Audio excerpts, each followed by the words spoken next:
Okay, so today we're going through March 2024, so not too long ago, question paper 12.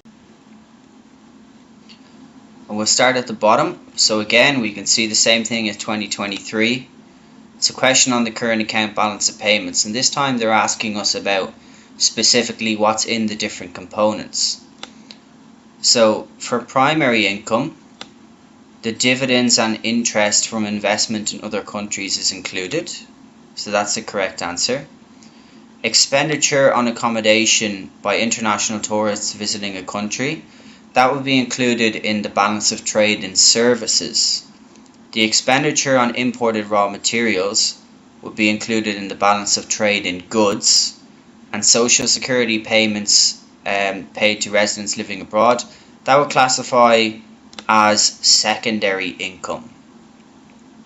Okay, if you want to know about the different components and what's included, you can look at the slides on current account balance of payments, unit 6, last chapter, and you can get the notes and the practice questions based on them as well.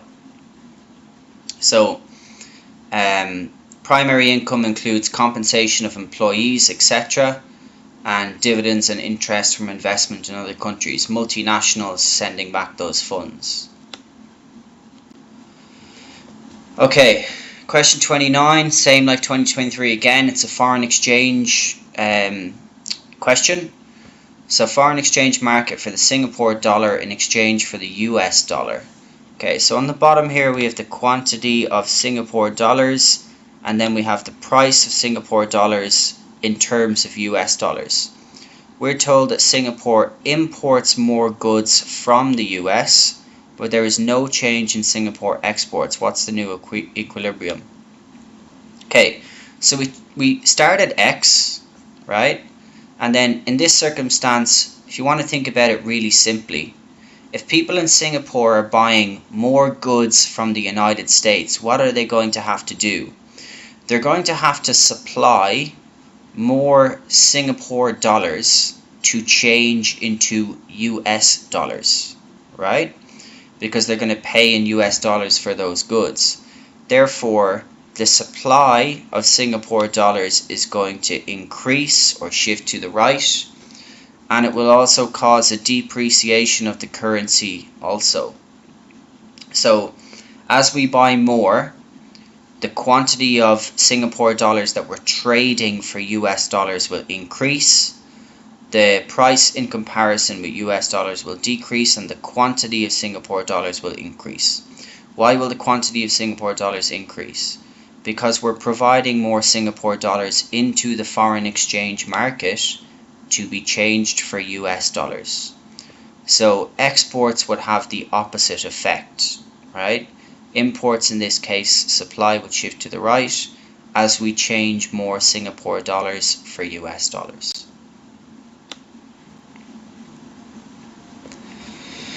Okay, what is the likely effect of imposing a tariff? So first of all, what's a tariff? A tariff is a tax, and it's a form of protectionism. Why do we put a tariff in place? We put a tariff in place because what we're trying to do is we're trying to make imports more expensive so that people will buy goods from their home country. So will it encourage home industries to be more efficient? No, it won't. In fact, they may become more inefficient because they're facing less competition from abroad or from imports. But it will increase the demand for home-produced products. Why is that? If products become more expensive that are being imported, the demand for them is obviously going to go down, and it's like or very similar to the substitution effect. As we have less imports being bought, that means that people will decide or change to buying products that are made in their home country. Will it reduce the price of home-produced products? No. And will it reduce the price of imports? No, it will definitely increase the price of imports. It may also increase the price of home-produced products. It's possible, as the market is directed or the demand increases for the home-produced products, that the price of those products will increase also, and still be less than the price of the new imports with the tax.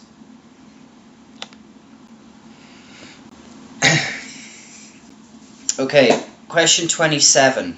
Two countries wish to use their scarce resources to specialize and trade with one another. Under which conditions is this most likely to happen? So first of all, we look at the left section, the resource allocation. And what we're going to want is different resource allocations. Why is that? Because in order for them to trade with each other, they have to be making different goods or specializing in different goods, right? Therefore, one country might be better at making rice and one country might be better at making potatoes. So the resource allocation for potatoes and rice will be very different. Then they will trade with each other. So the ability of each country to reallocate their resources should be easy, and that will allow us to trade between the two countries. So B is the correct answer there. If it's difficult, we can specialize, but it will make it very difficult for us to trade.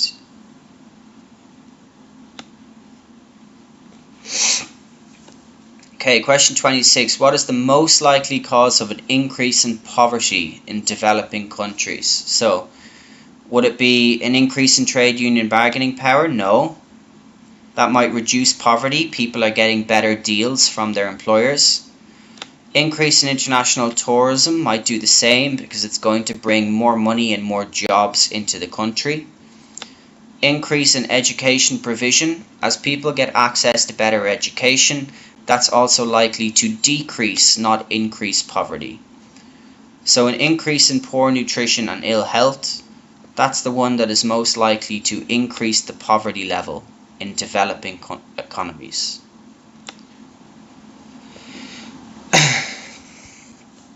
Question 25. An economy has a high rate of population growth. What is most likely to have caused this? So, average years of schooling is relatively high. That's not going to have any effect on the population growth. Population growth is about people being born and people dying, or people coming into the country. Retirement ages increased is also not going to have any effect on population growth. It just means that people are going to be working for longer. Doesn't mean that there's more people. Birth rate is lower than the death rate. That is going to decrease population growth because we're going to have less people being born and more people dying. So every year the population is going to go down. But if there's more immigrants than emigrants, a term that's been referenced in the exams, you can look at them previously, is net immigration, which means we have more people coming in than going out from a country.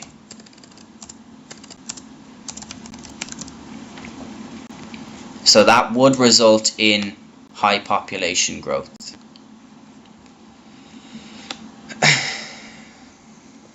Okay, question 24. Table shows the percentage shares of income going to different household income groups in a country in 2 years. What can be concluded about the change over the period? So, distribution of income has become more unequal. Number of households is the highest, in the highest 20% has increased. We'll start at the bottom. Proportion of households in relative poverty has fallen. No, because what we can see is that the lowest income ranges, so the people who are earning the lowest amount of money, they now have less of a share of the total money in the country than they had previously. So relative poverty is likely to have increased. Proportion of households in absolute poverty has increased. Again, we're not sure about that because we don't know what the income range is for this lowest 20%.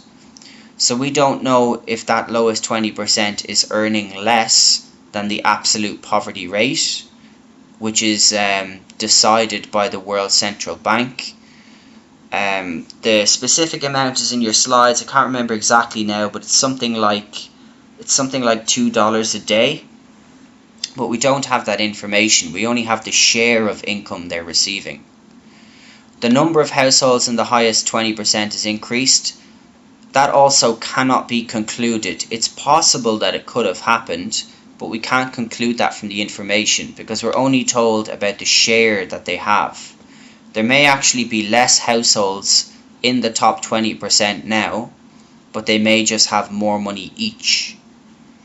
So the distribution of income has become more unequal. We can see that can be concluded because we can see that the highest earners have a higher percentage of the total income and the lowest earners have a smaller percentage of the total income in the country. Okay, question 23. The table shows the weights attached to 4 items in the CPI of a country in year 1 and year 2. What can be concluded from the diagram? So food prices were higher in year 2 than year 1. No, they don't tell us anything about the prices, do they? They only tell us the proportion that's spent because they're the weights that are attached. So we know that people are now spending 33.5% of whatever their income is on food, and previously they were spending 33%. So we know that the percentage they're spending on food is increased, but we've no information about the actual prices of them. People spent less on transport in year 2 than year 1. Again, we know that they spend a smaller percentage, but we don't know the actual amount they spend, so we can't conclude that from the diagram. People spend more on food. That's the same thing as part A. We know they spend a higher percentage, but we don't know how much they're spending. If the CPI has decreased, it may be possible that a higher percentage is actually less money in real terms than they were spending in year 1. But what we can conclude is that a greater proportion of income was spent on clothing because they specifically state what the curve or what the graph tells us, the table, sorry. It's proportion of income spent, and we can see that they spent 10% on clothing in year 2, but they only spent 9% on clothing in year 1. So that one is what we can conclude from the diagram. Okay, which of these people would be classified as unemployed? That would be B. What's our key here? Actively looking. Remember, when we talk about employment, unemployment is people who don't have a job, but they are actively looking or searching or willing and able to work. So they want a job, but they can't find one. A student who does not work, that's not unemployment. A retired person is obviously not unemployment, they're no longer working.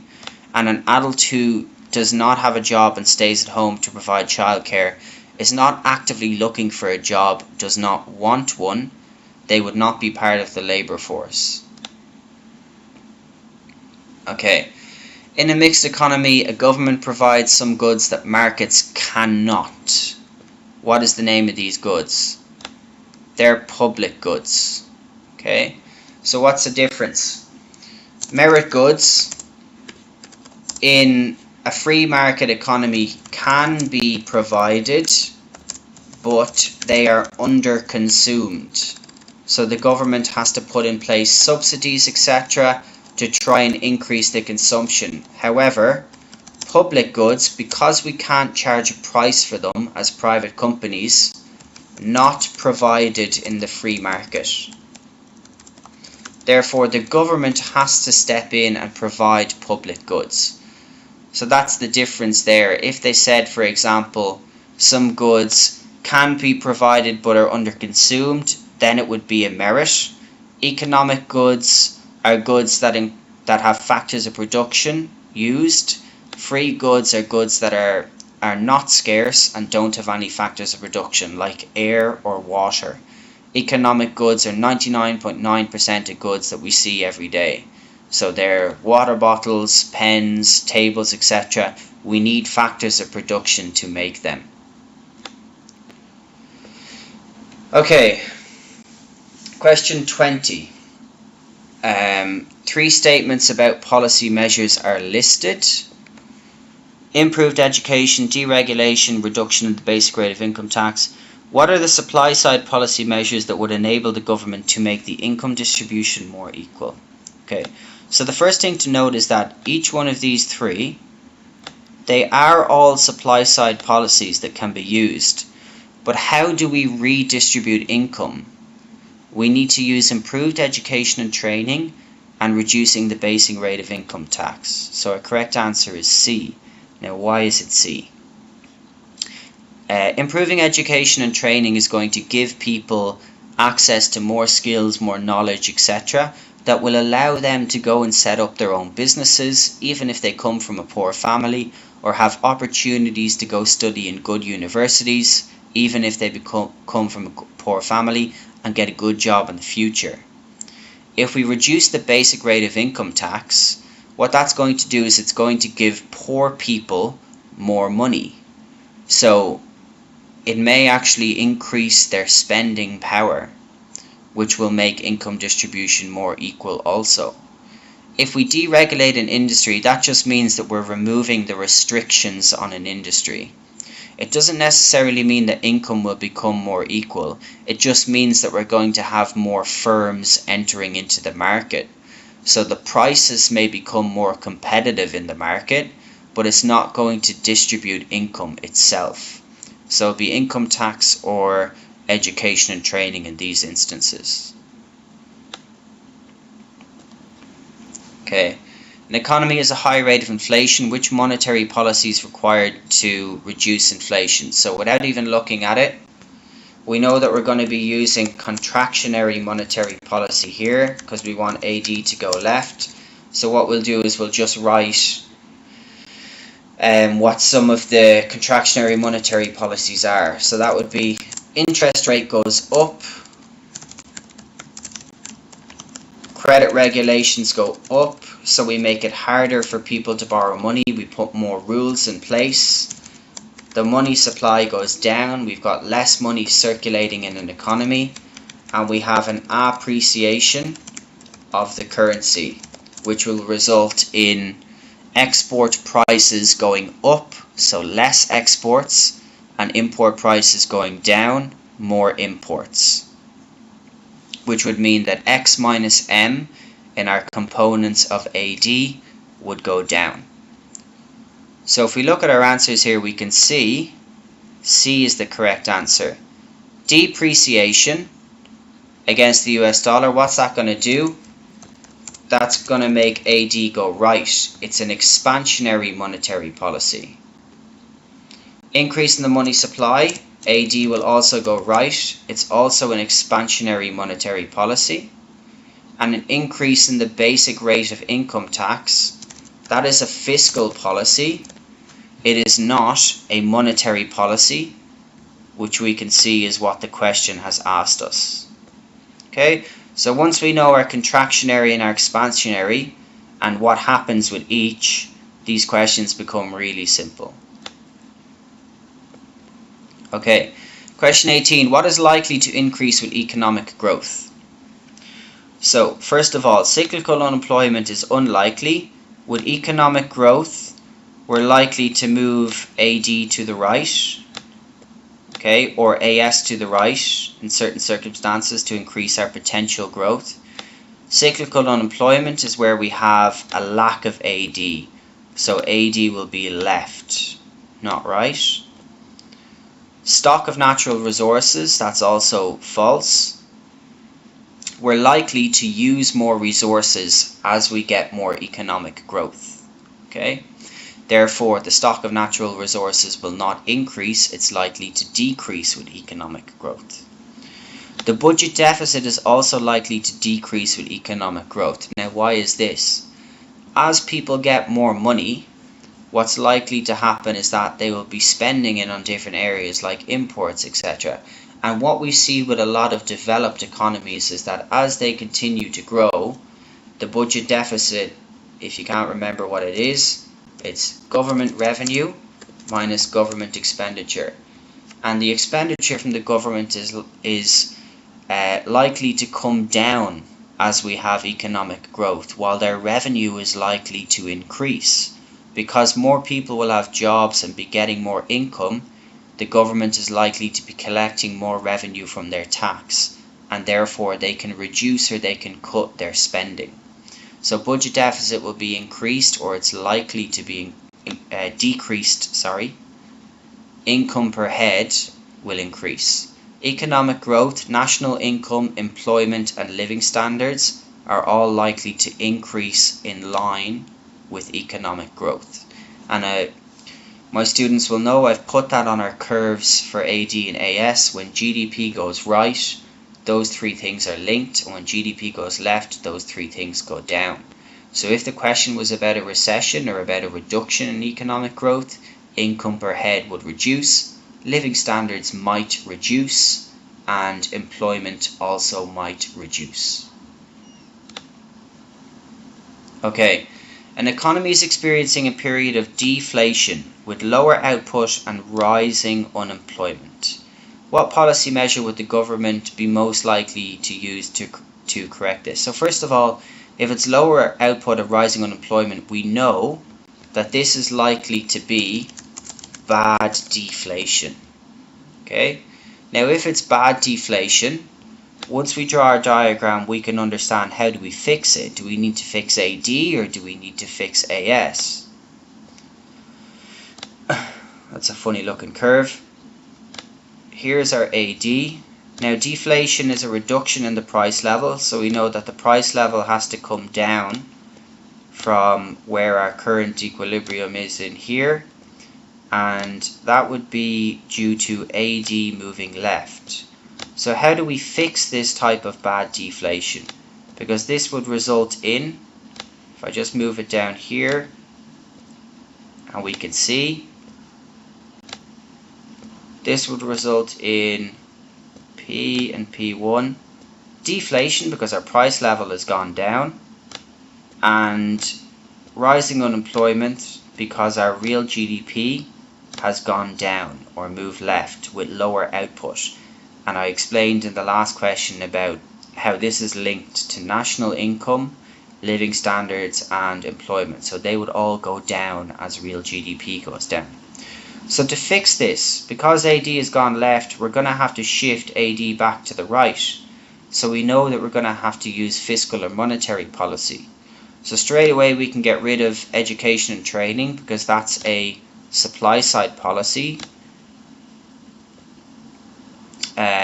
It can be used to change AD, but it's regarded as a supply side policy that will affect AS.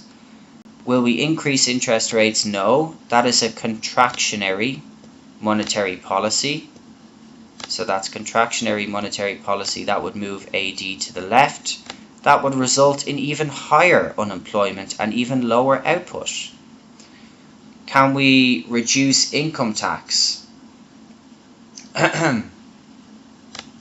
Yes, we can, because that is an expansionary fiscal policy, which again I've explained in the other questions that came up here. That will move AD to the right. Now why will it do that? That will move AD to the right because people are going to have more money in their pockets to spend, so it will increase consumer expenditure. And consumer expenditure is one of the components of aggregate demand, so will increase. Okay, a monopoly firm can earn greater profits than a firm in a competitive market. What characteristic of a monopoly is likely to cause this? So, in this case, the likely one that it will cause it is it can restrict the entry of new firms. If you look in the other 2023 questions, I said that a monopoly has certain characteristics, right? So we know that they're one firm, but we also know that they create or they have high barriers to entry in their industry. Okay? And the high barriers of entry means that it's very difficult for other firms to come and enter. So the monopoly as the one firm gets to collect all the customers and collect all the profit from those people. Total costs are usually low. Okay, it's possible that they've got very low costs, natural monopoly, etc. But their costs could also be high. They could just be charging a very high price because of the fact they're the only firm in the industry. They're not protected by the government and they're not a price taker. If you want to look over price takers and price setters, etc., look over Unit 3 firms where you can go through monopolies, etc., and who are the price takers, who are the price setters, etc. Okay, question 15. At a price of $5, the demand for a firm's product is 1,000 units per week. When its price rises to $10, the demand falls to 600 units per week. What are the changes in the firm's average revenue and total revenue per week when the price of its product rises? Okay, so the easiest one to calculate here, first let's do our total revenue. So previously we were making 5 multiplied by 1,000, that would be 5,000 per week. Now we are making 10 multiplied by 600, so we're making 6,000 per week. So that means we know straight away that our change in total revenue is 6,000 minus 5,000, so it's a net difference of plus 1,000 or 1k, right? What's our change in average revenue? Very simple. It's kind of a trick question in a way. Our average revenue is what we're selling it for, right? So we used to sell it for $5, we now sell it for 10. Therefore, the change in our average revenue is $5 or plus 5. So the correct answer is A. Okay, when a firm produces 100 units, its total variable cost is $1,000 and its total fixed cost is $4,000. What is the firm's average total cost? Okay, very simple. We add total variable, we add total fixed, and what do we get? We get 5k. And when we divide 5,000 into 100, so our total cost divided by our units of output, we're going to get $50 as our average total cost. Okay, what service is most likely to be supplied by a small business? Banking is not. Because there's such high costs in setting up the business, it's likely to be provided by very large businesses. And just think about the banks that are around you. Right? The banks that are around you, they're all large companies, aren't they? Bank of China, ICBC, China Construction Bank, etc. Rail, travel and energy distribution. In certain economies, they will likely to be provided by the government because the government wants to make travel or transport affordable and accessible for everybody, and they want to keep the cost of people's bills down. So they may distribute the energy or control that themselves. But again, those two industries would have huge costs in setting them up. So even if they are run by the private sector, they're likely to be run by very large corporations. So dental treatment or dentists, they're the ones that are most likely to be run by a small business or supplied by a small business. Okay.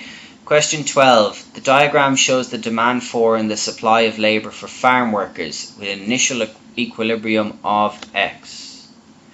What is a new equilibrium if there's demand in labour productivity? Okay, now students always get confused with this question, but it's actually not that difficult. If you think about it, this is a demand and supply for labour, right? So if people are becoming more productive, there's going to be an increased demand for labour. So the people that are giving these farm workers jobs, they're going to want more labour from them. And they can pay them a higher wage rate here because people are now more productive than they used to be before. So an increase in labour productivity, when we're talking about the market for workers, will shift demand to the right, and a decrease in productivity would shift demand to the left. Okay, the supply of labour, that's affected by the people who are actually supplying it. so the owners of the farms, etc. But that's not, labor productivity is not something that affects their supply of labor. It's the demand that's affected. It'll have a consequential effect of extending the supply. Okay, what shows a forwards vertical merger? I'm not going to spend too long on this. That would be a steel producer buying a car producer. Okay, now what do you need to do? You just need to go through the definitions of your different types of mergers. You've got forwards vertical, you've got horizontal, you've got backwards, etc. All the slides are in Unit 3.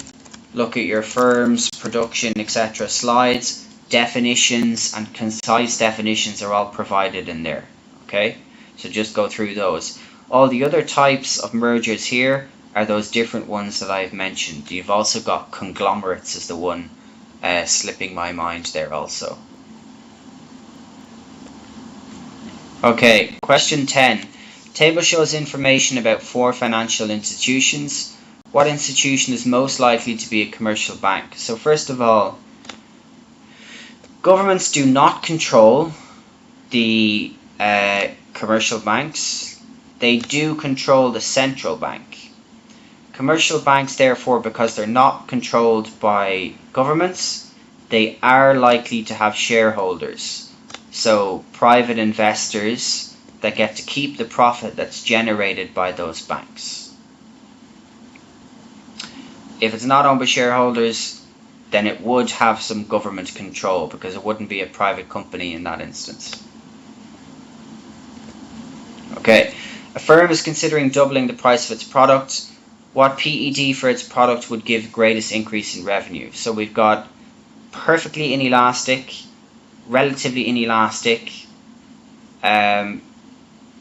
unitary, and then elastic. So the way to do this is to think about it. Come up with a simple example, right? If I have 100 units that are sold, and let's say my current price is $10,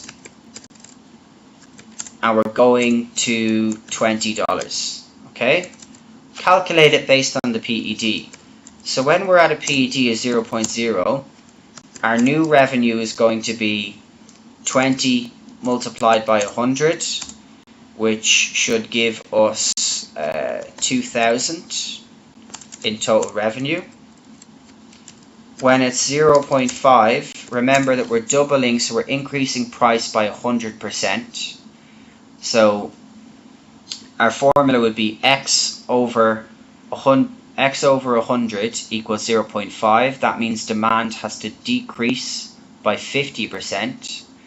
So it would be 20 multiplied by 50, and that will give us 1,000 total revenue.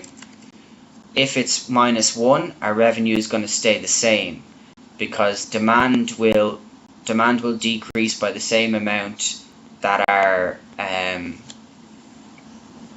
demand will decrease by the same amount. When it's unitary, our total revenue always remains unchanged. So total revenue unchanged. And if we are looking at the elastic value, -2, so we know that our demand is going to change by twice the amount of the price change, right? Price is changed by 100%, so demand is going to change by twice that, right? So in that case, if it's -2 or 2.0, we're going to have a price of 20, and we're going to have a demand of double that change, okay? Which you can see if you decrease demand by that much, it's definitely not going to result in a higher total revenue. Okay, so in this case, PED, which gives the greatest increase in revenue, is perfectly inelastic because our demand will not change at all. But for B and for C and for D, our demand will go down for all of them. So we'll be multiplying 20 by a smaller number than 100, which we would multiply by in A. Okay, question 8. What is an external cost of smoking cigarettes? So remember, external cost is the cost to a third party, those who are not involved in the consumption or production of the product. Cost of the cigaretting packet would be a private cost. It's a cost to the firm. Cost to the smokers, also be a private cost. It's cost to the individuals who are consuming or producing the product. The tax on cigarettes, again, they're involved in the industry. They're not third parties. So the only one that is people who are not involved would be non-smokers. Their health getting worse due to people smoking cigarettes. Hence the reason why it's external. So remember, external is third parties. You're always looking for the answer that is separated from the industry or the scenario you're given. So in this case, people who are affected by, people who are not smoking or involved in the production of cigarettes being affected by it. Okay, question 7. What is a likely benefit of a country moving from a mixed economy to a market economy? So, we're moving from having some form of government intervention to having no government intervention. And what does that mean? It means a couple of things. Will we have less inequality? No. We'll have more inequality, because we used to have the government intervening with transfer payments in the mixed economy, etc., or with changing tax rates, but now we no longer have that in the market economy. So people will get richer, but we will become more unequal with our distribution of wealth. We definitely won't have more nationalisation, because nationalisation is moving companies from private to public, so under government control, and we're moving away from government control because we're moving from the mixed economy to the market economy. And we will have more public goods is definitely wrong as well. We will have no public goods, because in a market economy they're looking for profit. Public goods do not provide profit because they're non-excludable and non-rivalrous, therefore they won't be produced. But what we will have is we will have reduced costs of production. Without any government intervention, firms are likely to become more efficient, and when they become more efficient, their cost of production should come down, and the prices for consumers, as long as the market is still competitive, should also be reduced. Okay, for health reasons, consumers decide they want to eat more vegetables and less meat. What price signals would the market system send to reallocate resources so that consumers get what they want? Okay, so we're basically saying, like, in this case, what's going to happen? And the way we need to identify this is, well, what's happening here? The demand for vegetables is increasing, right? Because more people want to eat vegetables. And the demand for meat is decreasing because people want to eat less meat. So if we draw a demand and a supply diagram for both of these, what we should be able to see is how do we get back into equilibrium, right? Or what's going to happen. So, if we do veg first,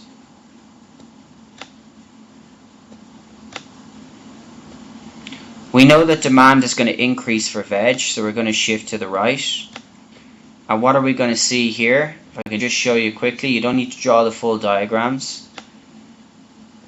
We're going to see that when demand shifts to the right, the price of vegetables is going to increase, right? So straight away, let's get rid of the ones that say decrease. We're left with C and D, and then we'll do meat next. So for meat, we know that demand is going to shift to the left, okay? And if we just imagine we didn't do it here, we had still our initial demand. What happens when demand goes to the left? You can see here that the price of the product comes down. So what we would be left with is C.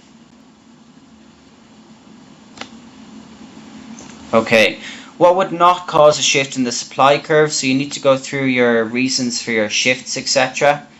Demand and supply, unit 2. Changes in cost of production will cause a shift in the supply. Changes in indirect tax will, and changes in subsidies will. So for example, if we increase a subsidy, supply shifts right. If we increase an indirect tax, supply shifts left. If our cost of production becomes cheaper, so cost of production goes down, supply shifts right. But if we change direct taxes, that is a factor that does not affect the supply curve. Okay, just 1 minute while I get my charger.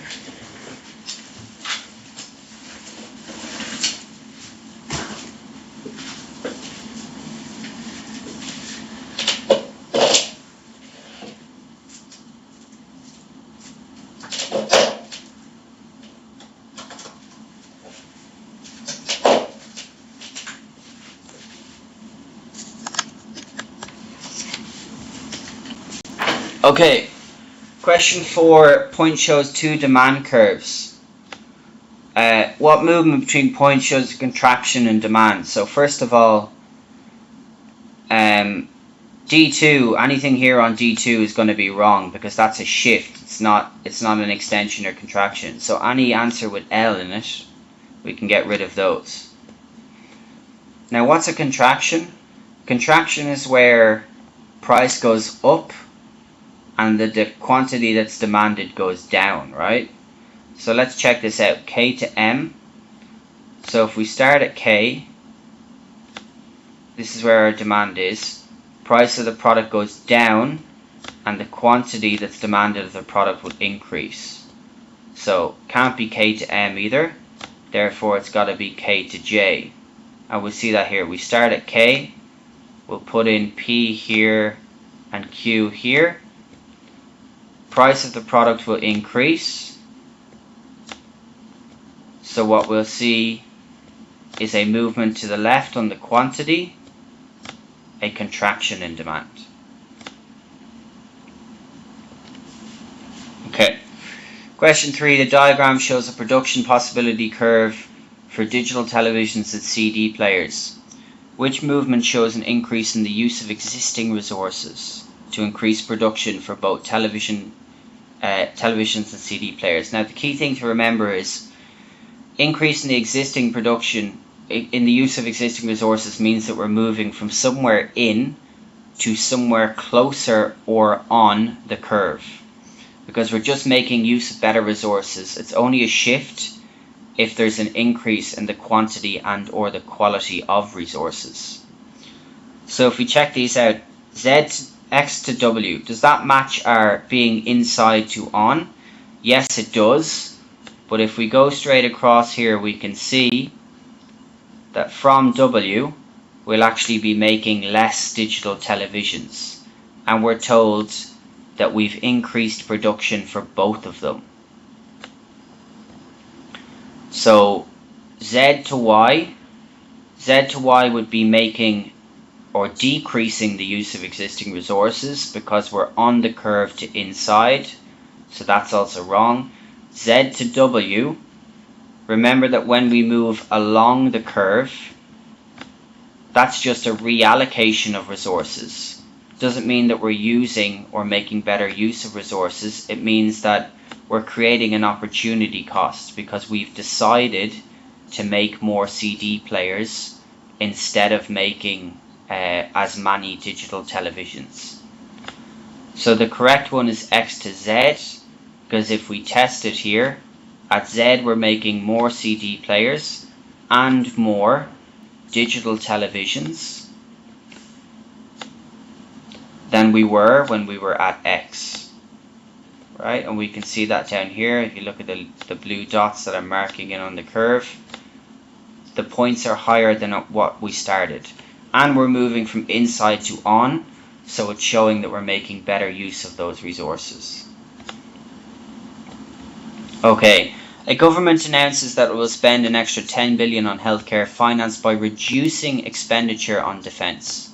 What is the concept? Okay. It's not expansionary monetary policy. We've discussed that at the last couple of questions there. Don't need to go through that. It's not spending on a public good. Okay. Healthcare is not necessarily free. It's not the operation of the market mechanism, because we're told that it's the government that are involved. We know the market mechanism does not have any involvement from the government, but it is opportunity cost. We're choosing to spend an extra 10 billion on healthcare meaning that we have to reduce the amount of money we're spending on defense. So we're making a choice to do something by giving up something else. Okay, and question 1, what causes economic agents to make choices? That is the existence of finite resources. So once again, if we know our basic economic problem, we'll understand, or we'll get all these questions. And that basic economic problem I've discussed in a lot of the other explanation videos. Limited resources, unlimited wants. This is how I like to do it to keep it simple for you guys. What does that do? That creates choice for the consumer. That choice for the consumer leads into an opportunity cost. So because they make a decision on what they can and cannot purchase,